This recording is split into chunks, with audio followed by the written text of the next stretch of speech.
আজকে বানাবো ওটস বানানা প্যানকেক। যারা লো কার্ব ডায়েটে আছেন, মিষ্টি জাতীয় খাবারের অনেক বেশি ক্রেভিংস হয়, তারা এই রেসিপিটা ট্রাই করে দেখবেন। এটা খুবই মজার একটি রেসিপি আর বানানোও খুব সহজ। তো প্রথমে আমি একটি পাকা কলা কাঁটা চামচের সাহায্যে ম্যাশ করে নিয়েছি আর সাথে দিয়ে দিচ্ছি একটা ডিম, 1 চিমটি পরিমাণে দারুচিনি পাউডার, হাফ চা চামচ বেকিং পাউডার, সামান্য পরিমাণের লবণ, আর আমি আগে থেকেই ওটস ব্লেন্ড করে নিয়েছিলাম, সেখান থেকে 1/4 কাপের মতো ওটস দিয়ে সবগুলো উপকরণ আমি ভালোভাবে মিক্স করে নিয়েছি। ভালোভাবে মিক্স হয়ে আসলে প্যানে কিছুটা ঘি ব্রাশ করে তারপরে কেকগুলো আমি দিয়ে দিব।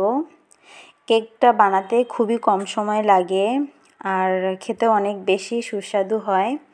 এখানে ক্যালোরির পরিমাণও অনেক কম, মোটামুটি 200 ক্যালোরির মতো এখানে আছে। তাই যারা ডায়েট করছেন, ডায়েট চার্টে এক বেলায় এই খাবারটা রাখতে পারেন। আমার এখানে মোটামুটি 4 পিসের মতো কেক হয়েছে। সবগুলো কেক নামিয়ে কলা, কিশমিশ, আপেল আর কিছুটা মধু দিয়ে আমি ডেকোরেশন করে নিব।